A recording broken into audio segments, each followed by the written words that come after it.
Hello and welcome to funcprogsweden number 7 this year. My name is Magnus Sedlacek and I'm one of the organizers of funcprogsweden. Warm welcome everyone. So, the agenda today. First up, we'll do a short intro of me, or by me. And then we'll go over to Adam and his production, Betting Your Company on Lisp, 5 years with Clojure in production. And then we will hear from Lars Wickman, Elixir and Erlang, fundamentally pragmatic. And then in the end, I'll do a summary and also a schedule for the coming fall. So, first up, I'd like to thank you, our video sponsor, Adabeat. Adabeat is a small IT consultancy company based in Stockholm, where most of the developers are doing functional. If you want to know more about Adabeat, please go check them out on adabeat.com or in social media where you can find them. If you want to support, and of course you want to support, the funcprogsweden community, you join the Meetup community. So head over to Meetup and make sure you join us there. And if you already joined us on Meetup community, make sure to follow us on the YouTube channel, where you're looking right now. And also a little bit of fun, but we actually started the merch store. You should check it out. You can get a t-shirt, you can get a mug where it says funcprogsweden. And all the money we get from there, we put right back into the community. Also, if you have questions during the presentation, please use the chat in YouTube to ask them. And if you don't want to use the chat, use the message forum or message possibilities in the Meetup app to ask questions. With that said, let's get started. First up. First presentation, Betting Your Company on Lisp, 5 years with Clojure in production by Adam Tornhill. Warm welcome, Adam, to funcprogsweden. Thank you very much, and thanks for that lovely introduction. Yeah. And hello, everyone. You're warm welcome. So, what I wanted to do in this session is to share my experience of building a large-scale system in functional programming, and more specifically using Clojure. And before I start with that, I'd like to take you and show you my road, my journey to functional programming, so that you know where I come from. I actually started out with FP at a very, very young age. No, I not really, right? This is my son grabbing one of my favorite books, you know? And I have to tell you that just a couple of seconds after I took this photo, he started to tore out some pages of that book. And I thought, great, he's going to keep them as a reference, right? So I'm a very proud father. But my own journey towards functional programming was slightly different. I started out, like so many people of my generation, on this wonderful machine, the Commodore C64. And the fun thing with that machine was that the moment you booted it, you kind of landed in an interactive prompt. And you had to type in programming commands, basic commands, to actually get something done. So even loading a game involved you typing some code in BASIC. And I got interested in that, and I learned enough BASIC to write some simple games. And that, of course, turns me into one of those programmers that Dijkstra infamously claimed are mentally mutilated beyond the hope of regeneration. So that's me. And from there, I moved over to the usual suspects in the 1990s, a bunch of procedural imperative programming languages before transitioning into object-oriented programming, C++, Java, later C#. And the first time I really saw the light was in 2005. Because in 2005, I came across this wonderful essay by Paul Graham called Beating the Averages. And in that story, what Paul Graham tells us is basically how his early web startup used Lisp to outperform their competitors, literally outcoding their competitors. And I kind of get really interested in this Lisp thing, and I decided to learn a little bit about it. So I started off with a bunch of projects in my spare time and was looking for an opportunity to kind of apply Lisp in production. And I tried to summarize what I learned in a book called Lisp for the Web. That book is still available at LeanPub. It's available for free. So if you're interested in diving into that, then please have a look at LeanPub. The second time I saw the light was in 2009, where I got my first hands-on experience with Erlang.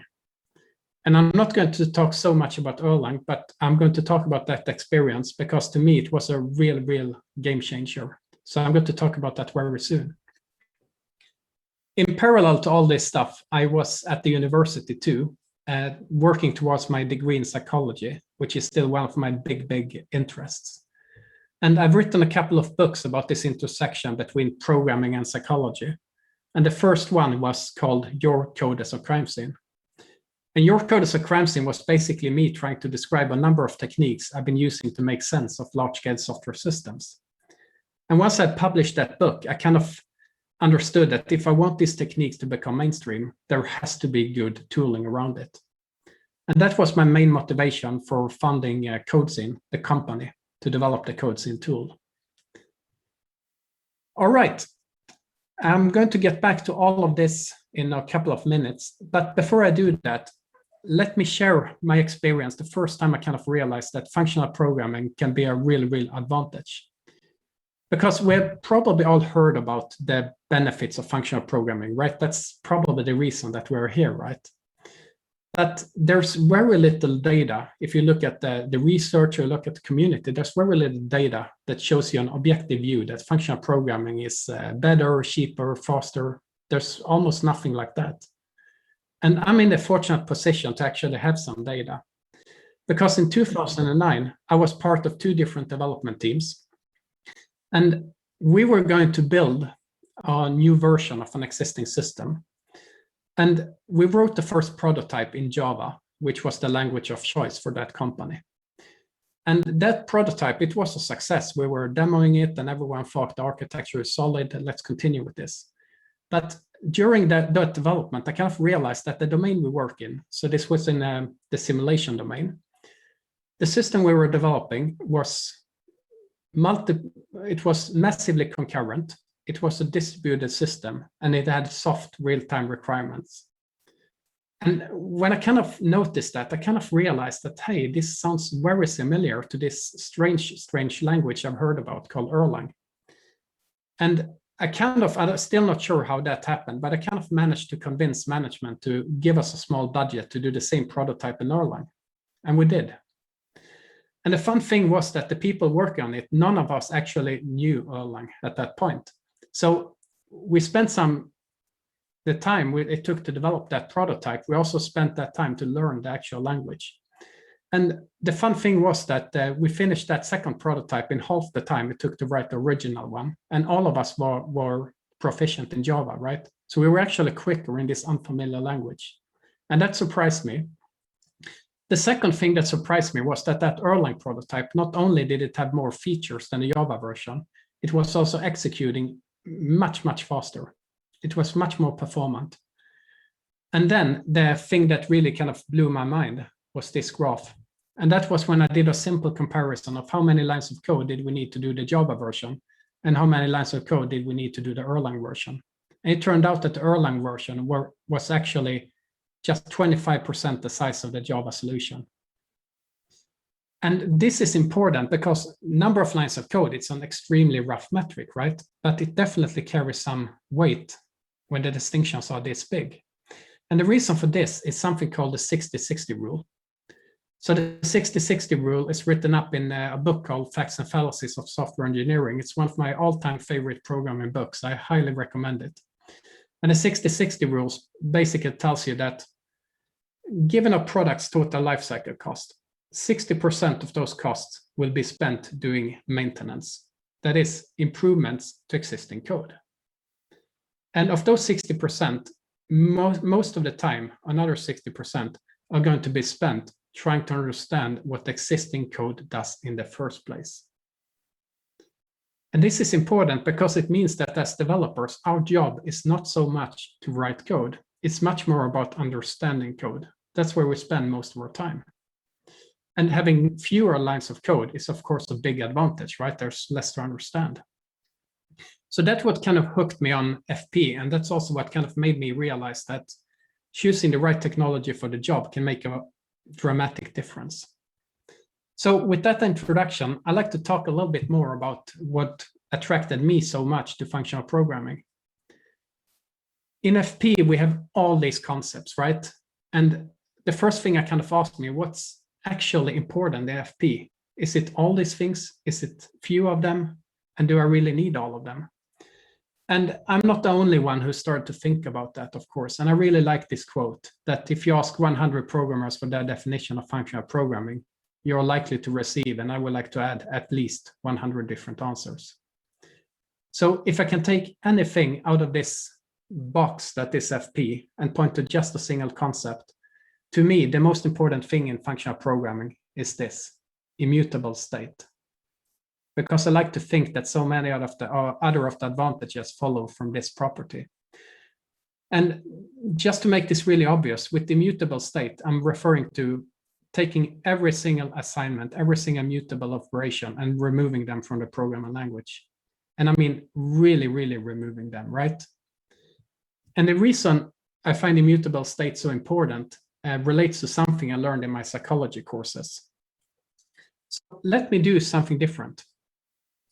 Let me have you do an IQ test. I know, you didn't show up for this, right? Did you? But you see, this is the risk when you put a psychologist in charge of a session. This is what's going to happen. But follow along and I'll try to tie it back to Clojure. If you have ever done an IQ test, you will see that they typically use some kind of matrices, right? Some kind of matrices. And the typical way you do it is that you see a pattern at the top, and one of the patterns is missing. And your task is to find the missing piece that logically kind of completes those sequences. So let's do this one together, right? The correct answer here is number 8. How's that? Well, there are different strategies, but basically you can view it that if you view it horizontally or vertically, what you do is you take the previous 2 images and you combine them. So it's like an addition, right? And then you end up with the figure in the 3rd column. So number 8 in this case. That was almost too easy, wasn't it? Let's raise the bar a little bit. Let's try this one, a slightly harder test. And take a few seconds and think about the possible solution to this one. What's the missing piece?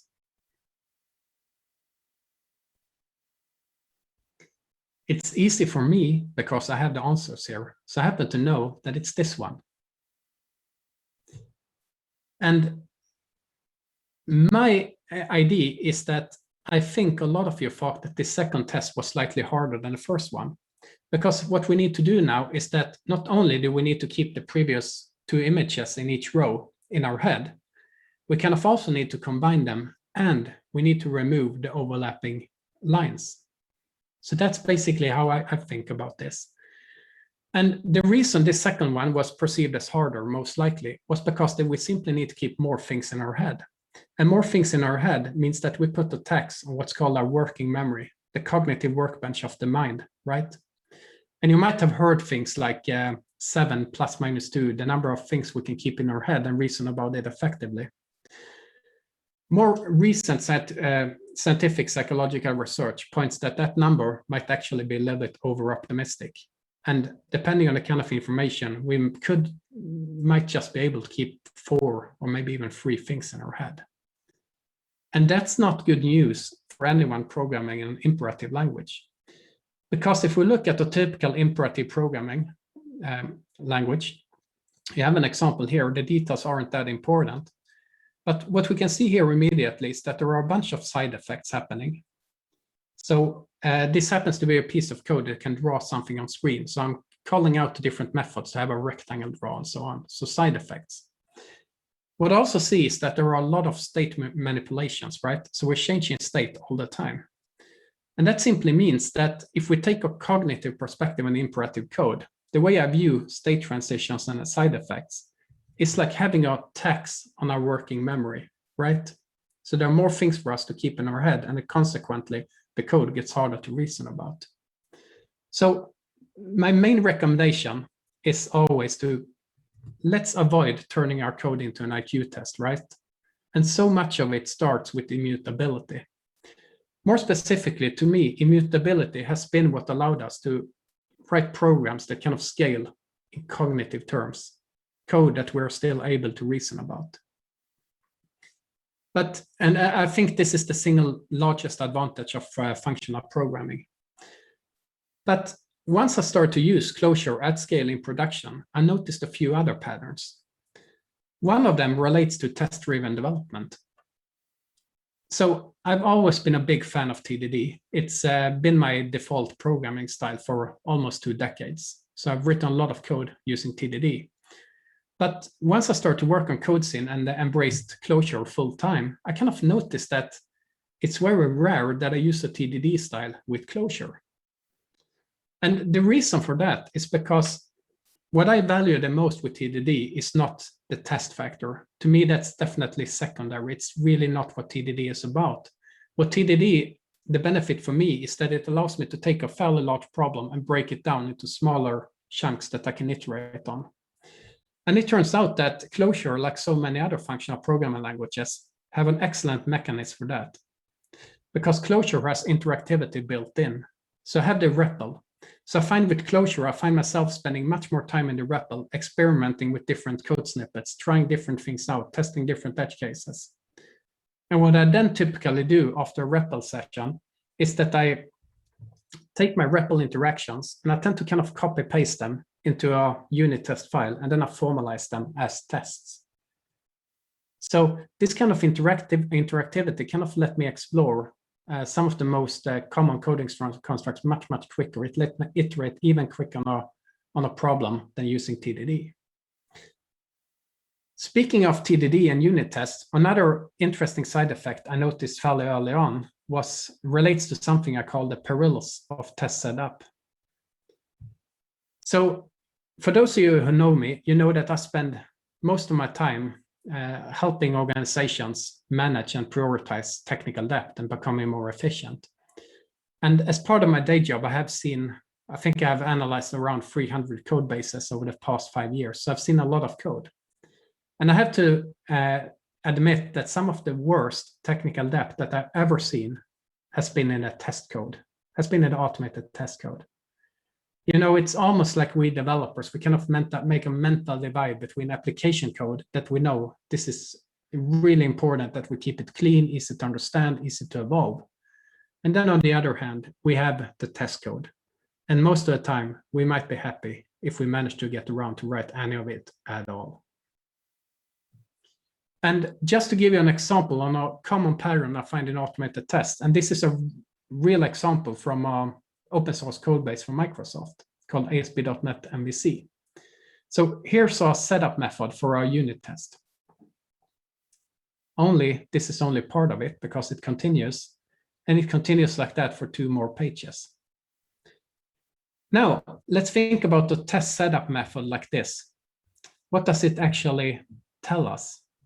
Well, I like to claim that when we see something like this, it's a signal, it's a symptom. Because the way I view it is that the length of a test setup method is directly related to inversely related to the readability of the code under test, right?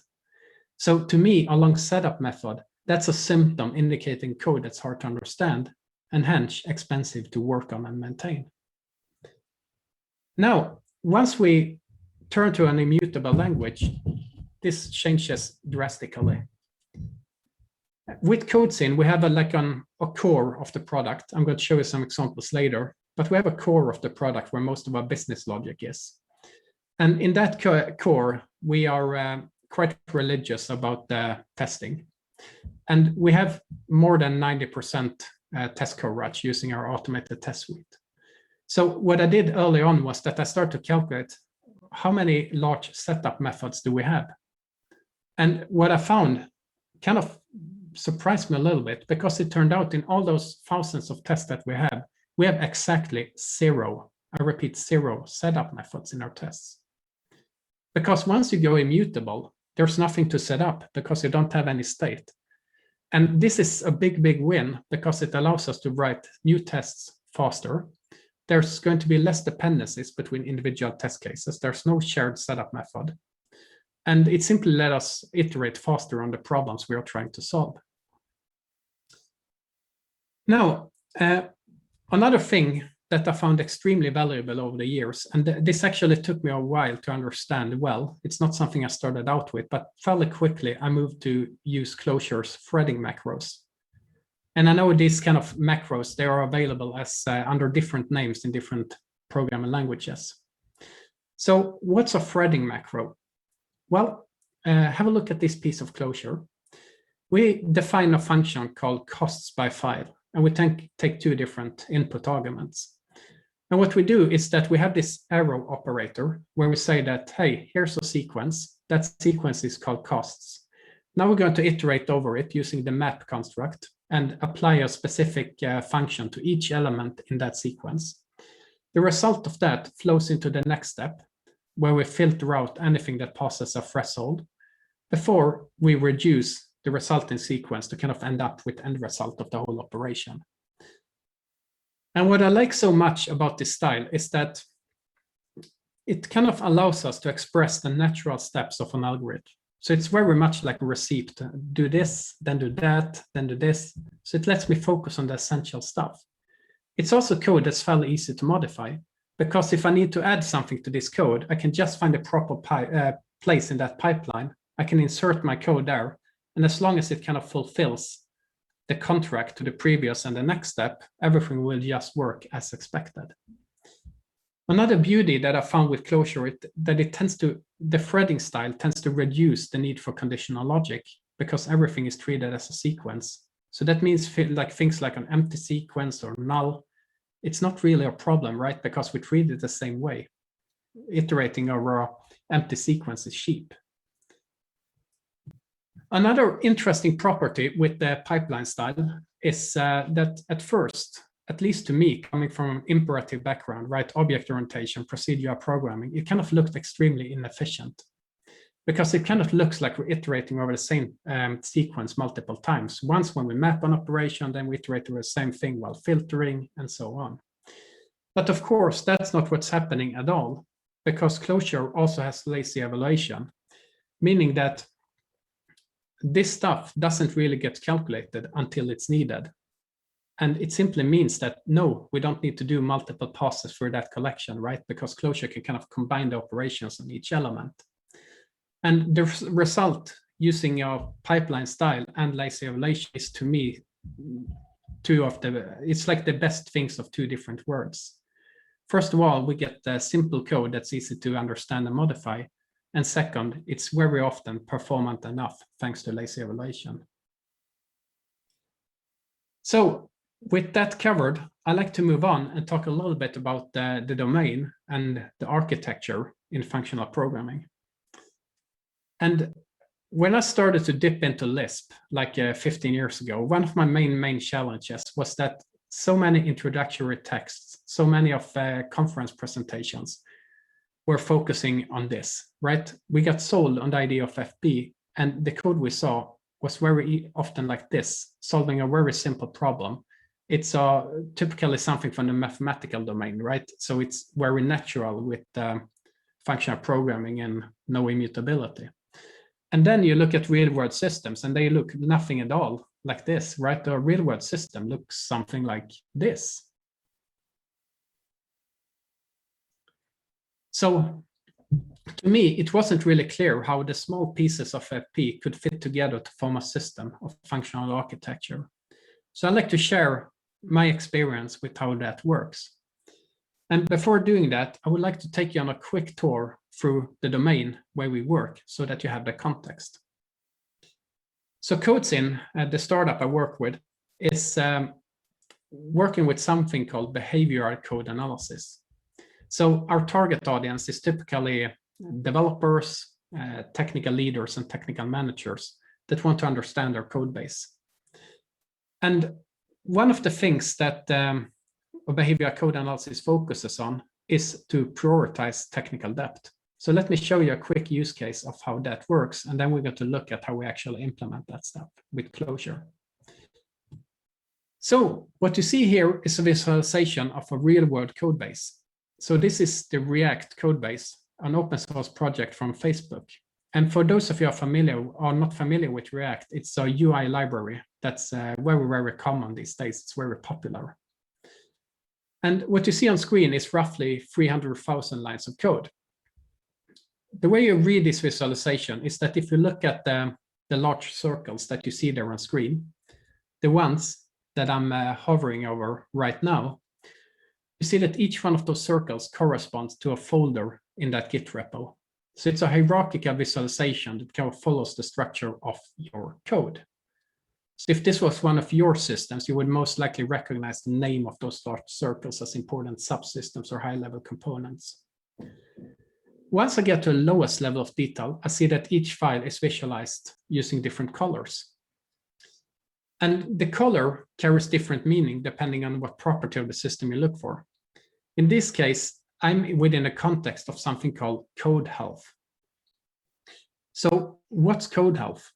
Well, code health is basically a way of figuring out, given a piece of code, how hard is that code for a human to understand? How risky is it for me to modify it? Remember the 60-60 rule. We spend most of our time reading existing code, so having healthy code simplifies that.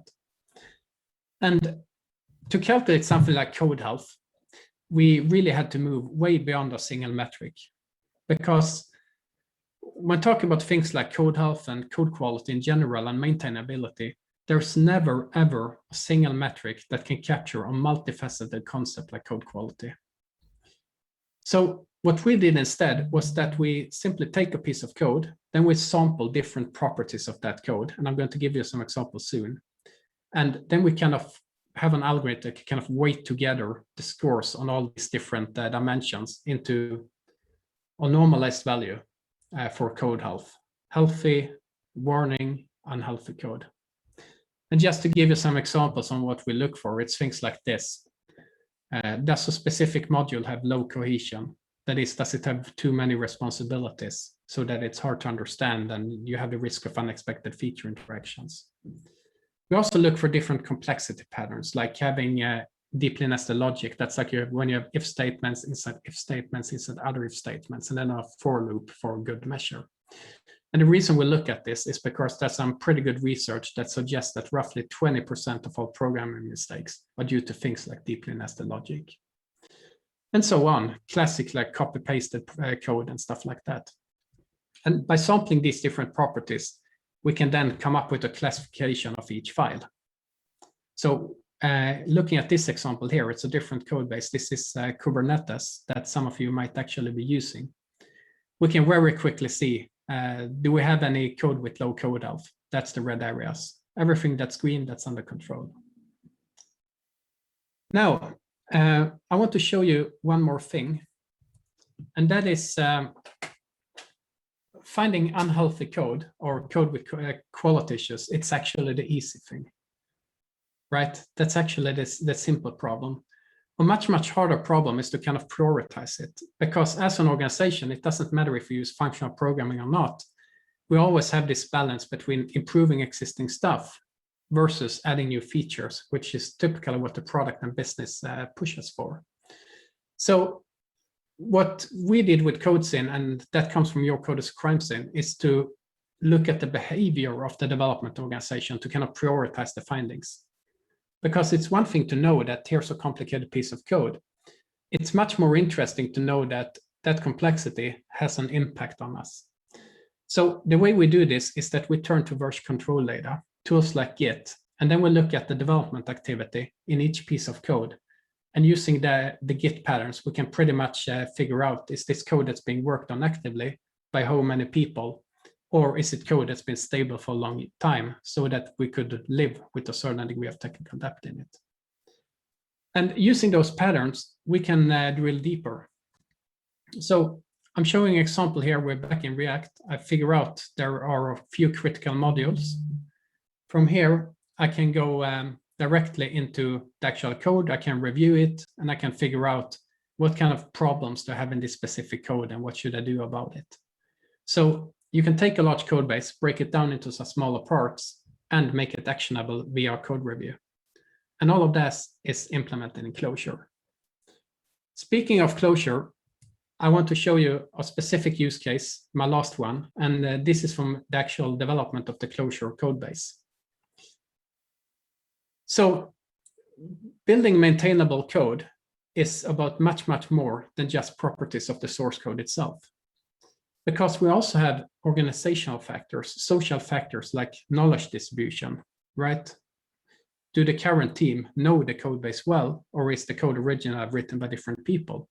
We might have things like coordination issues between different teams, and we might have things like key personnel dependencies.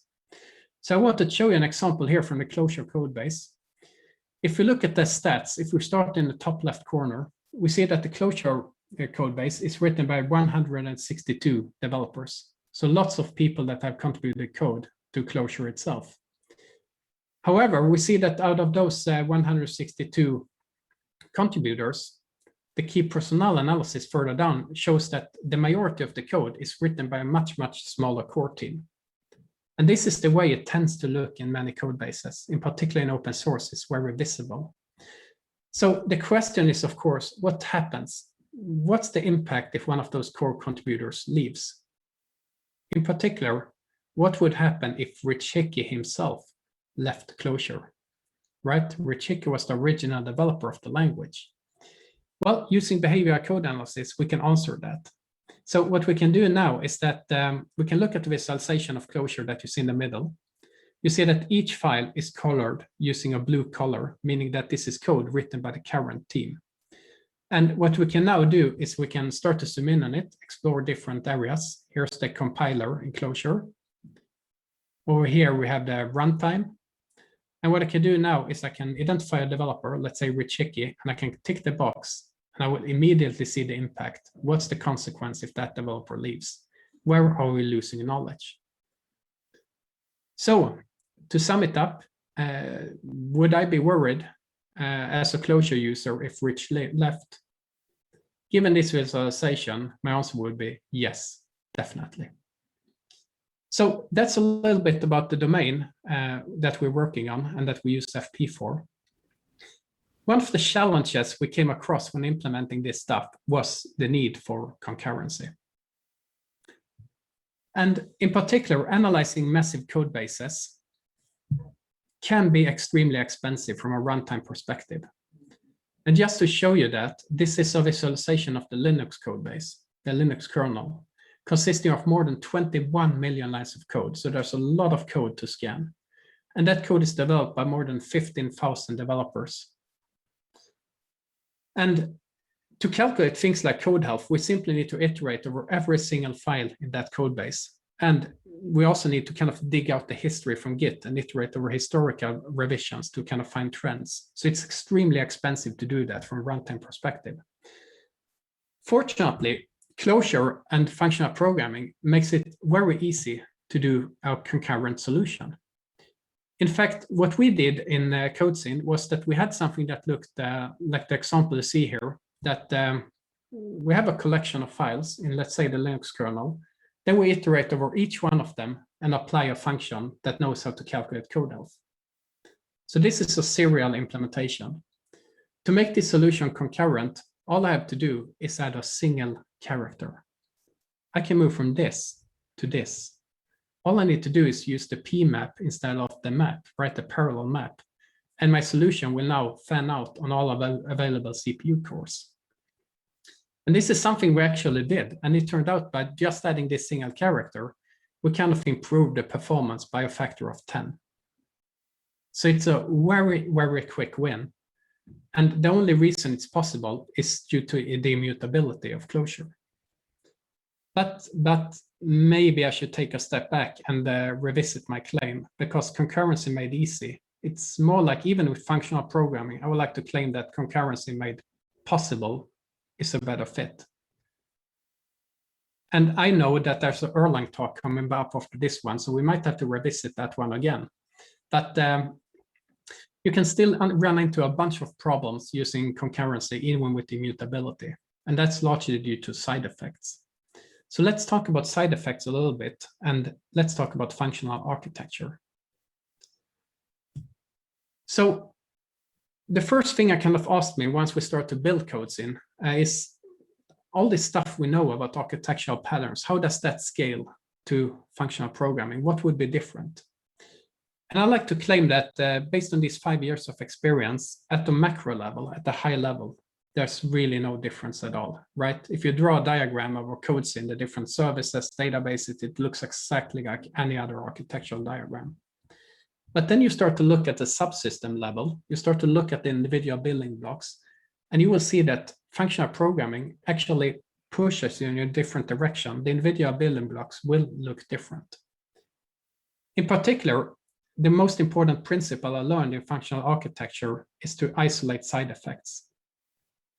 And this is where I claim that the concurrency made possible, right? It's possible if we push the side effects to the boundaries of each component. So in a functional architecture, you typically want to have a pure functional core that's immutable, no side effects, easy to test without any test setup methods, and all side effects are kind of pushed to the boundaries and isolated.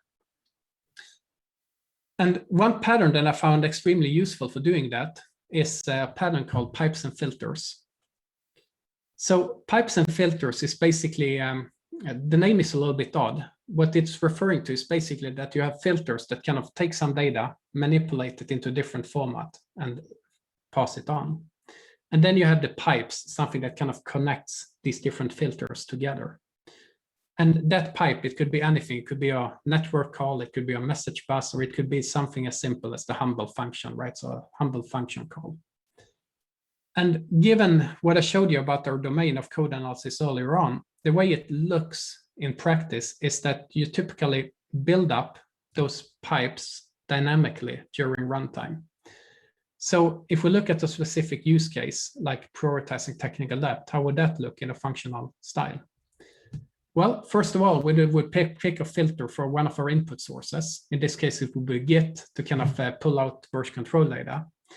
Then we would pass that on to a bunch of different filters that might say, we're only interested in this time span. We only want to look at the past month. Maybe we even want to filter depending on a specific user. And finally, we might only be interested in the source code files, not so much the infrastructure files. So you can have different filters like that. And that means you take that input data, you kind of shrink it down before passing it on to the actual analysis stage. And this is where kind of the magic calculations happen. So this is where we run our algorithms and all that stuff. And the end result for that typically goes into a pattern detector stage where, again, we take the raw calculations and then we try to find something like early warnings, like, hey, here's some technical debt that starts to become more important for you or more expensive. And that's typically what we then present to the user. So if we look at the runtime behavior here, the way the control flow passes is from left to right, but everything is purely functional. So what we get back is the result without any side effects, which means we can test this in complete isolation. And then we typically have the side effects outside, and the side effects might involve things like writing something to a database, writing something to the file system, or maybe even pushing something in the UI to a user. And what I find fascinating with pipes and filter style architectures is that it very much reminds me of the pipeline style that I showed you earlier. It's basically the same thing that we do on a function level with having these different steps in a threading pipeline. It's the same thing we do, but at an architectural level. So with the architecture covered, I kind of need to wrap this up. And I like to wrap it up by asking a question to myself. Given 5 years with Clojure in production, given all these benefits of functional programming at scale that I shared today, have we finally found a silver bullet? And I like to claim that functional programming, given those 5 years of experience, definitely, and I really mean this, definitely simplifies large-scale code bases. I'm not sure that a product like CodeScene would have been possible in that time frame without functional programming. But functional programming and even Lisp is actually far from a silver bullet. And to kind of balance things out after talking about all the advantages, I'd like to share a little bit about the possible pitfalls, at least some of the pitfalls that I have run into in my career. And one of those pitfalls is lazy evaluation, which I claimed earlier gives us the best of two worlds. That's true. Lazy evaluation is great, except of course, when it's not. Because what tends to happen with lazy evaluation is that it becomes incredibly hard to reason about things like performance. And when performance matters, that's actually quite painful. Because what looks like an expensive computation can, be extremely quick. And then you pay the cost much, much further down the road when you actually start to realize that sequence.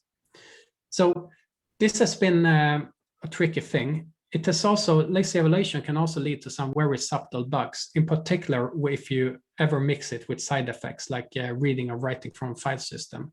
It gets very, very easy to kind of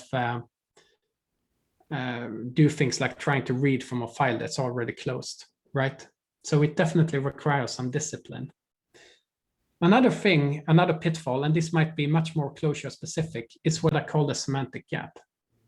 So the code we write looks like the thing on the left. And let's say that we made a mistake in this code. What the actual error message looks like is something more like this. And the interesting thing here is that there's, looking at that stack trace, there's absolutely no relationship to the kind of code we see in our IDE, right? It's just a completely different abstraction level. And the Clojure community is, of course, well aware of this. There have been many, many improvements over the past 5 years. There are several really good tools and libraries that help us deal with complex stack traces. But I do think that, to me at least, the fundamental issue here is that I think that Clojure is simply very high level compared to the underlying computational model. Functional programming is very far removed from the underlying von Neumann machine. And I think that stuff like this, like the semantic gap, it's simply the price we might have to pay for the added expressiveness of a high-level language like Clojure. Finally, one thing that worried me early on when I had didn't have that much experience with functional programming in production was performance. So not only do we have these immutable constructs in Clojure, right? It's also a dynamically typed language.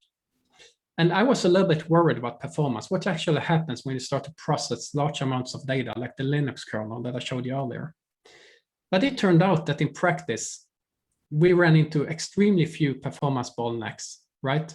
And most of them were due to the algorithms we were using. So you can always change the algorithm and get a big effect. And you saw an example on it earlier when we went from map or serial implementation to PMAP to have things done in parallel and fan out the multiple cores.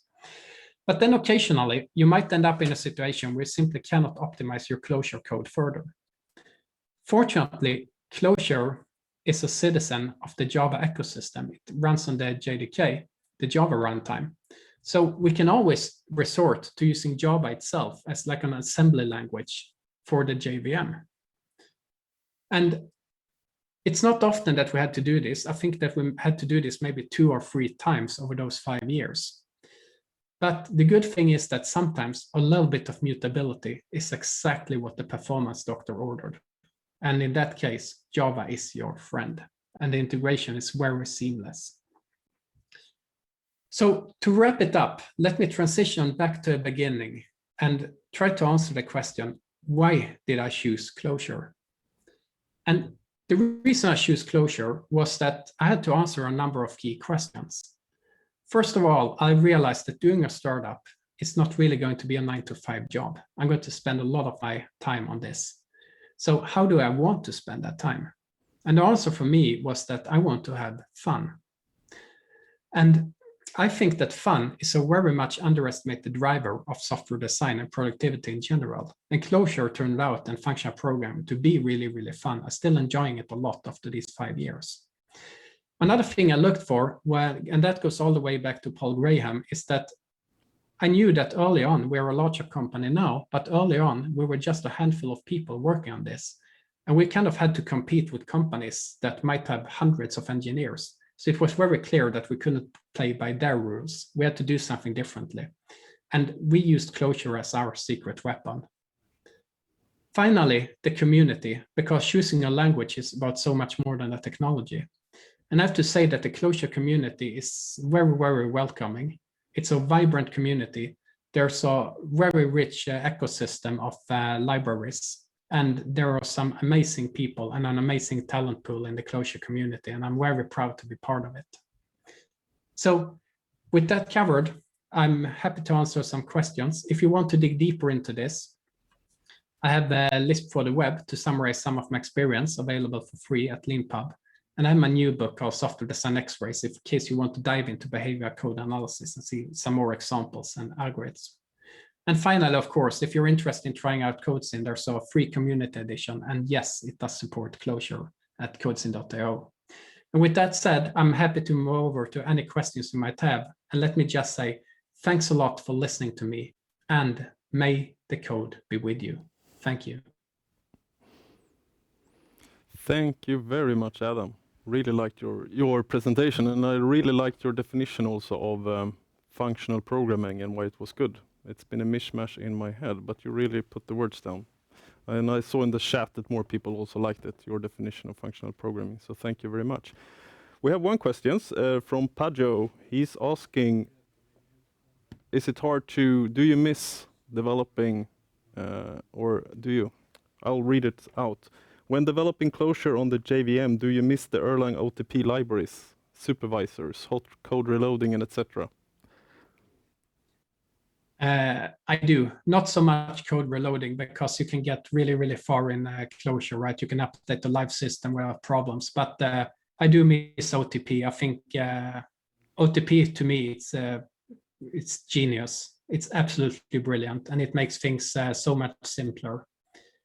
So yes, I do miss that part. Yep. Then I had a question. How come you decided to give out a book? Have you published any other books, or was this the first one? And how come you just sat at home and I'm gonna write a book? Yeah. So actually, Lisp for the Web was my second book. I've written 4 books. The first one is called Patterns in C, where I basically look at how can you use design patterns in the context of the C language. Then I wrote Lisp for the Web, then Your Code is a Crime Scene, and then Software Design X-Rays. A learning vehicle, right? I learn a lot while I write the book, right? First of all, I need to know the topic. I do my research. And when I start to write about it, that's where the point where I think I really understand this topic. But when you start to explain it to someone else via a book, that's when you understand that, hey, I have some gaps here. Yeah. So writing a book helps me to really, really understand the topic. So it's like one of my hobbies. Yeah. How come you get into the first book then? Was it like, yeah, if I write this book, I will also learn myself and I will explain, and it seems really cool. Yeah, I mean, and also I started much easier. No, I started out. Sorry. No, sorry. Go on. So I actually started out writing a series of articles, so that I published online. So that's how it kind of grew over. The material grew over like 2 years, where I wrote down different design patterns, and then I kind of wrote that into a book. I collected it and kind of tied the dots together. So that's how I got started. I didn't plan to write a book when I started. Okay, so the plan was first just to kind of write a couple of articles, and then it kind of grew into this, I'm going to write a book. How did you, I'm just curious, I'm going to go on. How did you then decide to, or did you find a publisher, or did you publish it yourself, or? So it's an interesting story. So I actually published Patterns in C myself via LeanPub. I published Lisp for the Web myself via LeanPub, but I was really, really happy with Lisp for the Web. I thought this is a pretty good book. So I reached out to a publisher in the US called the Pragmatic Bookshelf and asked them, hey, wouldn't you be interested in publishing Lisp for the Web? And they kind of replied to me, no, we're not interested in that, but we kind of read this other article you have about Your Code is a Crime Scene. We would be interested in this one. Oh. So that's kind of, that's why I got a publisher for my 3rd book and my 4th book. Interesting.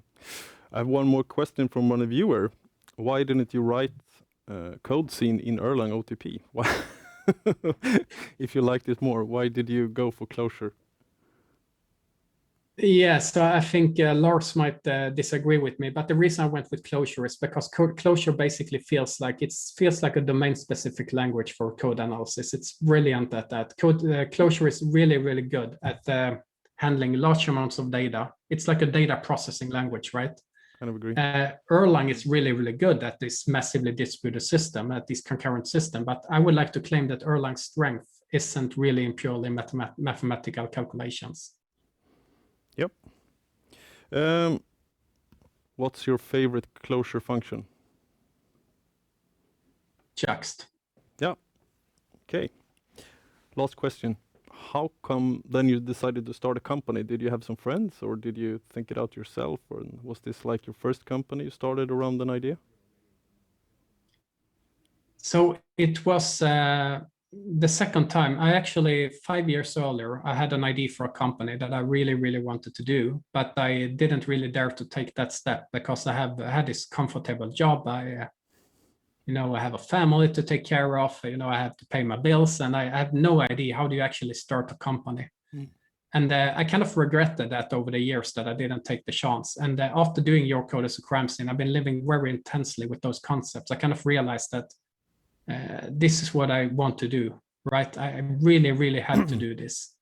It was still a big step, but yeah, I needed to do this basically. And I really wish that I knew back then what I know now. But I was also fortunate to have so many great people in my network, right? It sounds like I did everything myself, which is very far from the truth. I get to present, but I'm building upon the skills and knowledge of so many of my great colleagues. Yeah. Thank you very much again, Adam.